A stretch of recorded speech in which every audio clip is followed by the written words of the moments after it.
Hello again. So, here we are. It's late February. Spring is right around the corner. We've got our greenhouse set up. Today, I was just kind of, pondering. I've got a couple of days off work. I had an injury at work. So I decided maybe it'd be interesting to explore this topic since I'm sitting here thinking about it anyways. Basically, I was thinking about how um, the impact of tourists and outsiders on and globalism in general on a local economy, on local people, and the quality of life in a place for those who actually live there, right? So, I, for the most part, grew up in New Mexico. I moved here, I think, when I want to say 12 or 13. I don't actually remember. I know my last part of middle school, and from then on, I basically lived in New Mexico. It was my primary home. I moved around a little bit, attempted to go other places, but I always ended up coming back. So for me, this is my home. Whether or not I'm New Mexican by heritage, whether or not I am considered, whatever people consider, however people judge in their own time. I grew up here, and for me, this is so far is the only place I really have a sense of belonging. But it took a long time to get to this point. So even though I grew up here, I never really felt like I belonged here. I always kind of felt like an alien place, like I was an alien and I didn't belong. And it took a very, very long time. Having been here about 16 years now, it took a very long time to get comfortable. And what I kind of figured out over time, um, and I still, knowing this didn't change it that much, but I figured out that, eventually that it didn't really matter where I was. It was more about just being comfortable, than where I am to an extent. Um, this, I would say, the problem with tourism, though, is that, a place like this is, it's doesn't give the best environment to live in necessarily. You know, you probably if you're comfortable in a city, you'd probably be better off in like Texas or something because the climate's a little bit better, and it might be a little more comfortable. But I grew to like it here. I grew to feel like this is where all my people are, and it's hard to leave because the pace of life is so much different elsewhere. Um, and the density of people is so different. But the big thing that's made it challenging has been cost.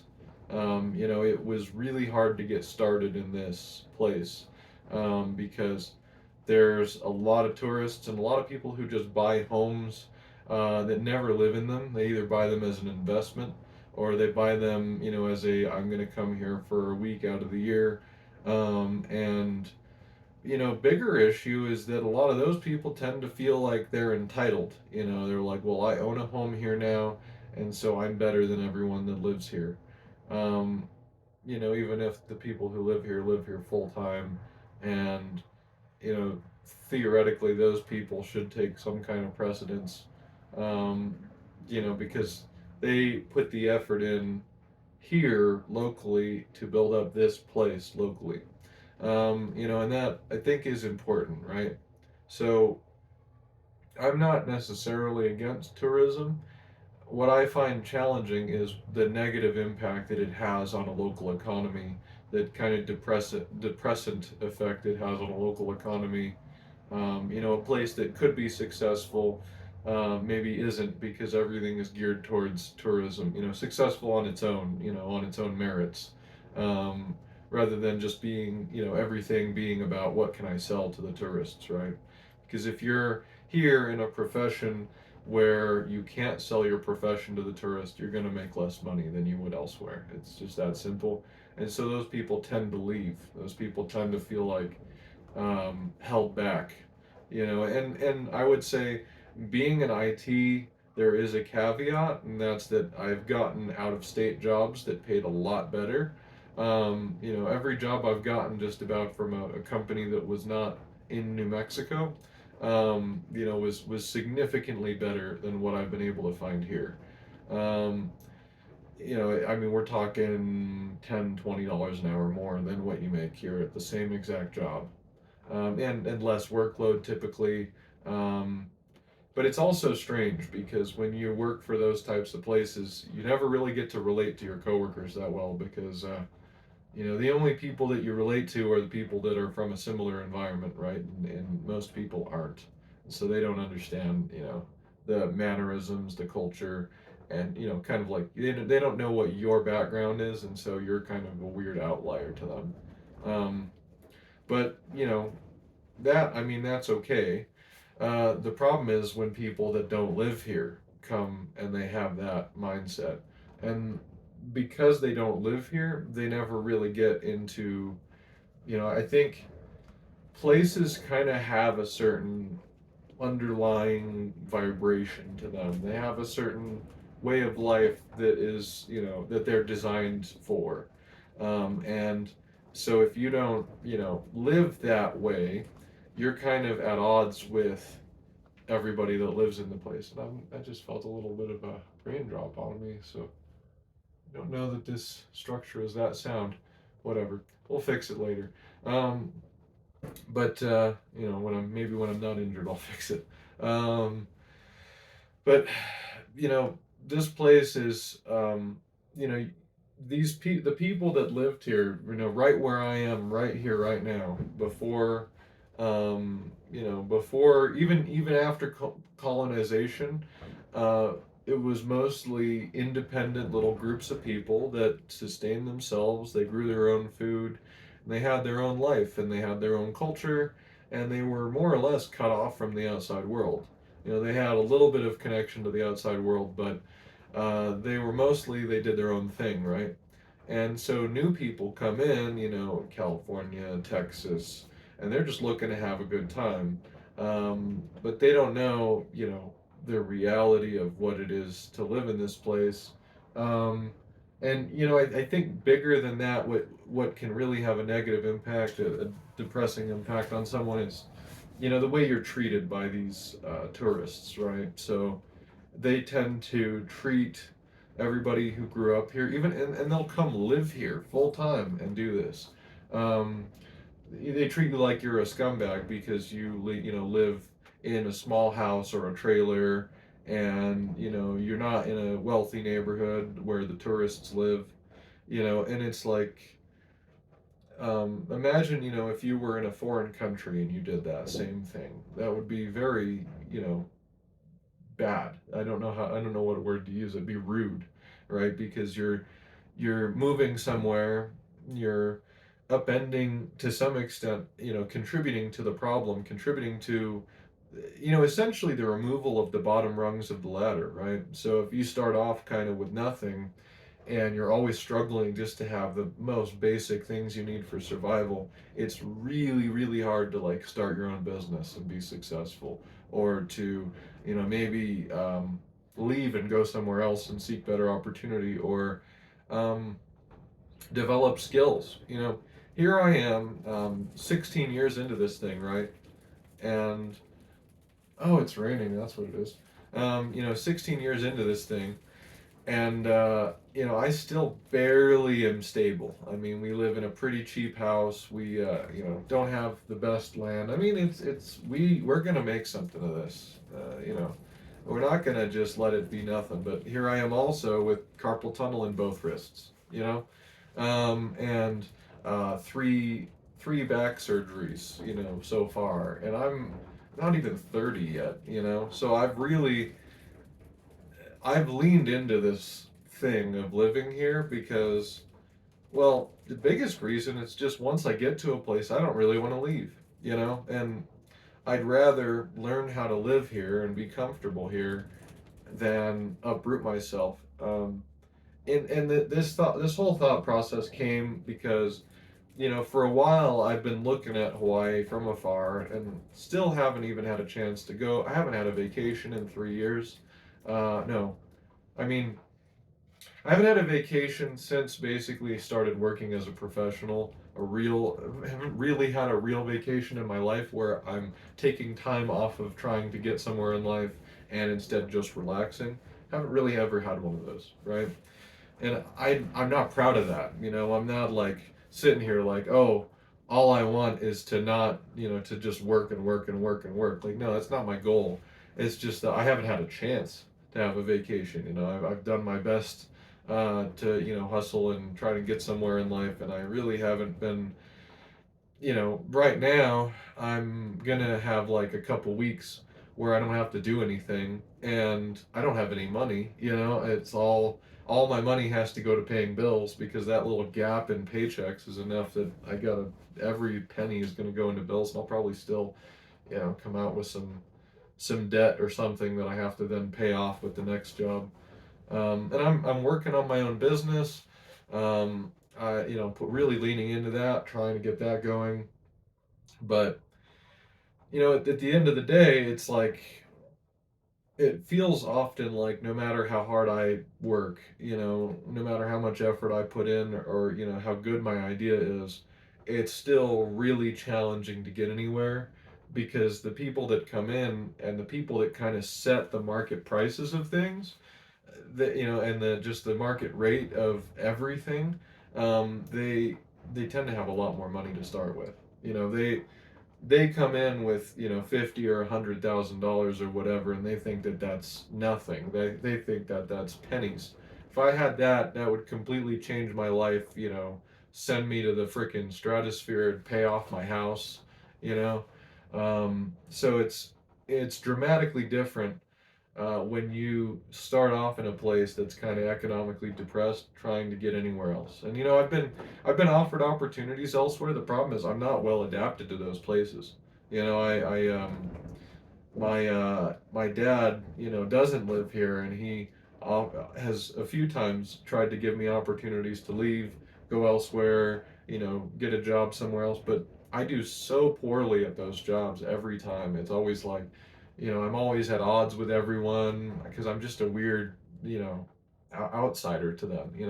I don't belong there. But I do fairly well belong here, even though I've struggled financially and struggled to become established. And now, I really feel like I am established. It would be hard to remove me at this point. It'd be hard to put me in a position where I have to leave. I'm, I'm in the position where now I belong and I'm rooted. But it wasn't always the case, and it took a lot to get to that point, even growing up here. Um, and many times I thought I might just have to leave, not because I want to, but because I have to. And part of my philosophy in life is I want to live somewhere with lower population density, even if that has a negative impact on my economic performance. I just don't do well in cities. I don't do well even in suburbs. The term rural is pretty much where I have to live in order to be comfortable. Even I go to town here and it's like a little bit too much for my brain. I get quickly overwhelmed, and I've tried to like expose myself to it. To like exposure therapy to try and like fix that or whatever, fix it. It doesn't work. I spent a year I've spent, a year at a time living in the city, various occasions, and every time I couldn't sleep the whole time, and I just wanted to get out the whole time. It's just miserable. So, for me, I'm just not well adapted to living in the city or in, more densely populated places. Even a lot of the West, I drove around. I took a trip to Washington State recently, which it's very rare that I leave. In the 16 years I've lived here, I've only left, man, 5 times or something. Not many. And every time that I've left, I just felt weird. Like it's like there's so much people, there's so many things out here, so much going on all the time, and even in places like rural Idaho, there's just housing developments and housing developments and housing developments and little towns and housing developments, and it's just so busy, you know. It's everywhere is so busy. It's crazy. And I'm just not, you know. So I've sacrificed success maybe to some degree to avoid that because it's just too much for me. I'm just not cut out for it. I'd rather have my own little space, you know, and I don't really like to leave home. You know, wherever home is, you know, wherever I'm sitting, I'm comfortable, and so you know, I prefer to have a home that I just stay at. Anyway, you know, the video came. The inspiration came because I've long thought about going to Hawaii, moving to Hawaii, because of the drought, right? Because here we have some pretty serious water problems that, you know, I I don't feel secure in our water supply here. I don't feel like it's a good idea to rely on this place having a future, the way it's headed. You know, we don't really put a lot of emphasis on conserving water here. I mean, some people do. If you're an off-gridder, you learn how to conserve water naturally, because you have a limited water supply. So you just learn to conserve it because otherwise it gets really expensive really quick to try and you know, live off of nothing. But as far as, you know, the majority, the average person, again, a lot of the people here, they don't live here. Even a lot of the people that own farms and things here, they just do their thing here and then leave. And so they don't care if, you know, at the end of the day, it doesn't matter. It doesn't impact their ability to live here if we run out of water. You know, it's not a problem for them. Um, so that's kind of a lot of my inspiration is thinking about places I could go that have a similar culture set up, to here that have water. Ideally, I want to live in a place where I don't have to rely on groundwater ever again. Because I'm going to lean over here because the sun's coming up and it's shining straight into my eyes. Um, but you know, we rely on groundwater so heavily here, and our groundwater is just ancient. I mean, it's thousands, tens of thousands of years old. And that means that, you know, if it runs out, we're done, you know, and they're talking maybe 30 years in places. And I've found other, you know, I've run into a lot of places where they've just run out, you know, completely. It's gone. I mean, they have nothing. They're now is considered normal to just truck your water in from somewhere else, which that's not even remotely sustainable because what about, you know, what happens when that place runs out of water and the next place, and you know what, we're gonna all just live our lives with a bunch of water trucks running around everywhere and we're taking showers once a week because we have nothing. You know, it doesn't seem, I mean, I can see people living that way, but that doesn't seem like a way to live, and it seems like that's a way that would drag you down economically, you know, especially like the value of your house would just plummet, you know, if it didn't have water. So for me, you know, right now, life is fine. You know, life is great. We're doing okay for the most part, but I don't see it as a long term sustainable thing, and I'm concerned about the future. And so, you know, for me, I would like to get somewhere where I don't ever have to use a hose. I don't ever have to worry about, you know, water coming out of the ground to feed my crops. I'd like to live somewhere where it rains enough to water my crops. You know, that's really what I want. And so, you know, I've looked at certain places where it does that, you know, and then I see and I hear people talking about the culture and the problems and why you might not want to live there. And I'm like, well, that sounds pretty similar to what I've already put, you know, a decade of effort to adapting to, you know, and do the same thing I did here, you know, get a remote work job or start a business and you know, might spend 20 years adapting, but at least maybe I'd be a little more in a place where I might be able to stay for longer, you know. Um, a lot of people here, what happens is the first winter hits and they go back home, and then the second winter hits and they sell everything here and leave. The problem is they tend to tie up houses for long periods of time here. Makes it hard to afford anything here, you know, because the houses are not priced according to the amount of money you can make here. This is a common problem in a lot of tourist places, that a house here, realistically, from what the amount of money you can actually make here, might only be worth, 100 grand, but you're paying at least double that for a dinky little trailer, you know. Um, which, if you've got a good job and a good income, you can live here. But again, there is a certain amount of like people driving out the locals, and I don't think realistically I'm going to discourage anyone from like moving to New Mexico. But what I would say is have respect for the people that have struggled to make it here, because they were not born with a silver spoon in their mouth like you were. And you might think that you weren't. You might think that life is hard for you. You've struggled to get to the point where you are. Now you're entitled to whatever you want, and no one should be, allowed to say anything about it. But people, they put in real effort to live here, and a lot of them, I've been homeless. I've lived off grid several times in really crappy situations. We're not talking cushy off grid. We're talking, we're not talking YouTube grade off grid. We're talking living in a trailer with a solar panel hooked up to it and pooping in a bucket. You know, that's how I've lived. And I've had to do that because I just didn't have any other choice. And I was like, I have a job, but I can't afford a place to live. So I guess got this cheap little piece of land that's way off grid. I can theoretically drive to work from there. And okay, so some of that is okay, right? That's how I want to live long term, but just not in an RV, and I want to have time to build a nice little cabin or something, and I want to have enough solar that I'm comfortable, and ideally something that I can sell later, not just dinky little trailer that's rotten and falling apart on a postage stamp of desert. There's a mindset shift when you're comfortable, right?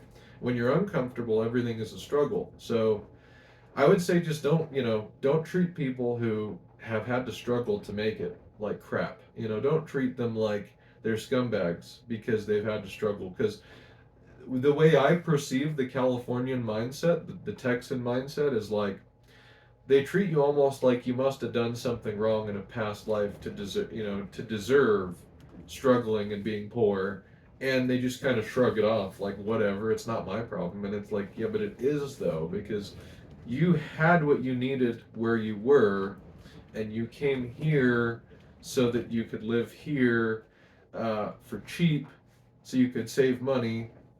You didn't put any effort into making the place that you lived any better, so you left that place expensive. Now you're coming here and making it expensive. So you see, you're taking what you're doing essentially is you're closing the door on the exact thing that you did in order to make your life better. That's what you're doing by moving to a place. Moving around for the purposes of economics, I understand it. I'm here largely because I can't afford to live anywhere else. But it's not a positive thing. It's you're essentially, there's always somebody else's backyard and somebody else's position that you're taking by doing that, and by treating them. The other thing is that, more importantly, okay, I get it. You have to do it. Fine, do it. But don't treat people like garbage because they come from a different background than you, and you don't understand it because nobody is that poor where you live. Like, oh, everybody here is a drug addict. That's a common, the Californians, when they come here, they're like, I don't care about anyone here. They're all drug addicts. They're all worthless. Why don't they get a job? And it's like, dude, we all have jobs. Everyone on this road is like it's like a trailer park neighborhood. Everybody owns their land, but it's all trailers, and this is common out here. And the everyone here has a job. They work two jobs. They have two jobs. They've got their own business. I've got a job and a side hustle. Full-time job with extra hours plus a side hustle. So to tell me to get a job is like, because I'm poor, it's like, you don't understand. I already have a job, and I've jumped from job to job to job to job to try and increase my income enough to actually make it. And So to tell me that it's, my fault that I'm struggling, I mean, there was a period of like 10 years where no matter how much I applied, no matter how much effort I put in, upskilling myself, everything I could do, I couldn't find a job. And so, I just didn't have a job and I was poor.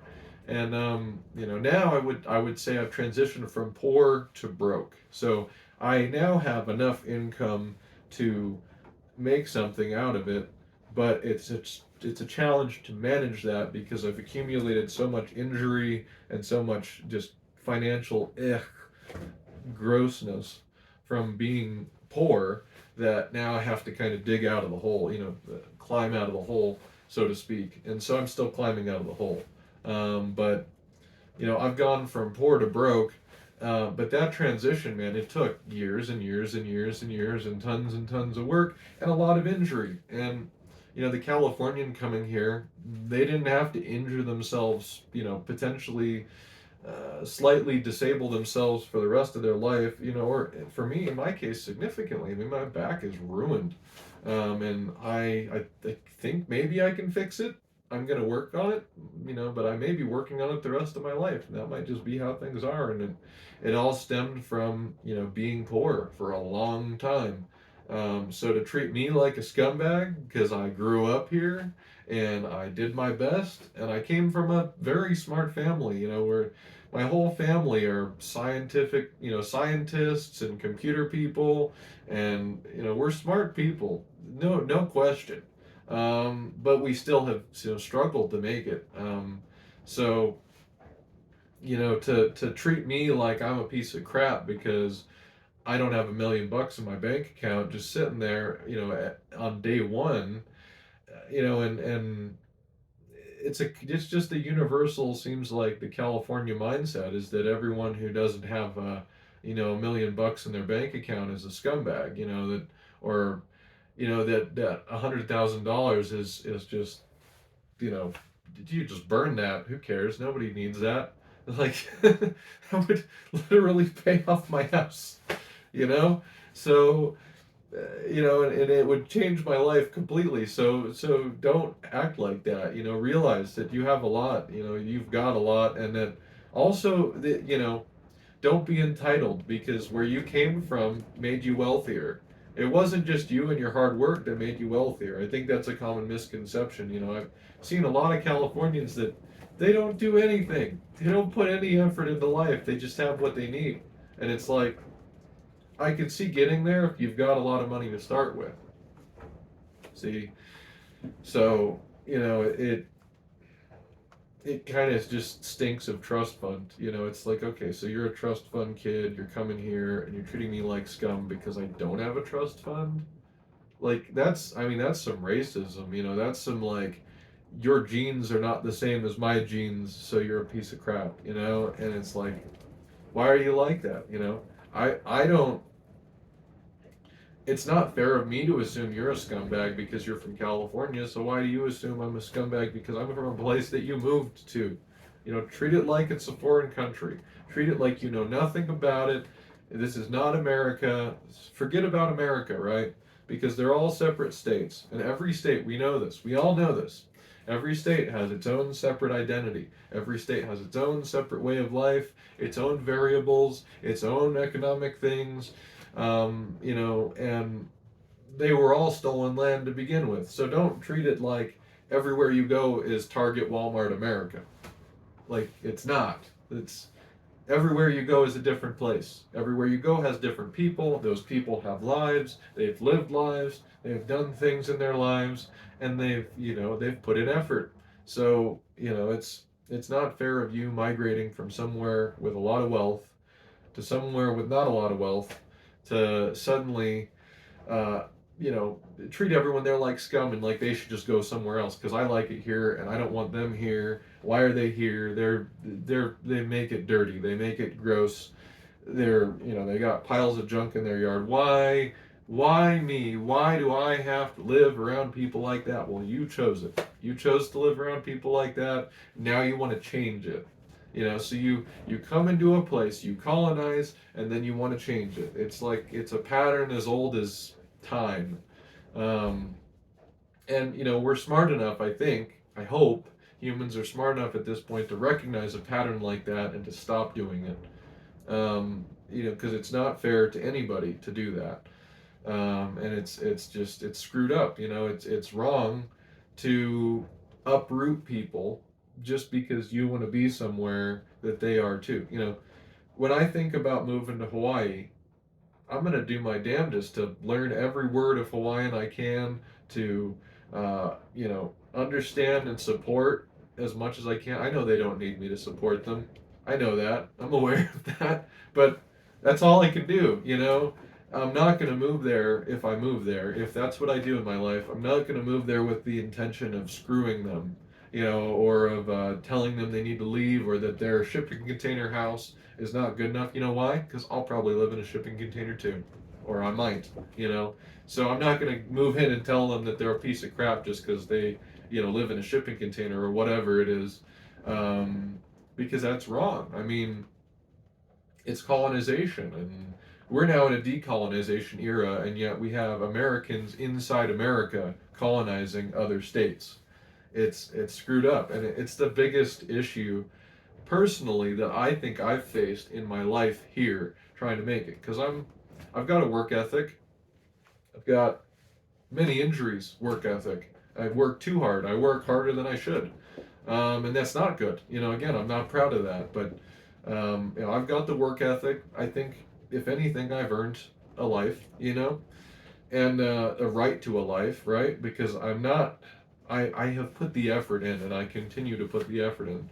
And so for someone to come and tell me I'm a scumbag just because I don't have what they have, and I don't have the easy way in, the in to everything that they do, the trust fund usually, that I'm a piece of crap, that I don't deserve to live, that I'm not good enough.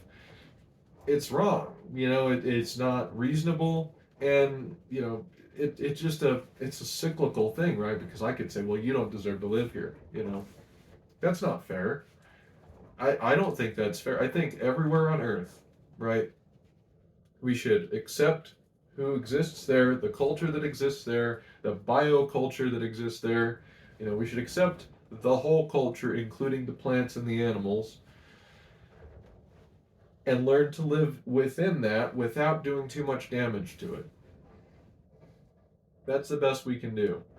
It is not It shows that you're a poor quality person if you come to a place that you're basically a scumbag. If you come to a place and you say you need to change to be like me, that's not. I mean, why are you here if that's your mindset? If that's your objective, is to change the place to be like wherever you came from.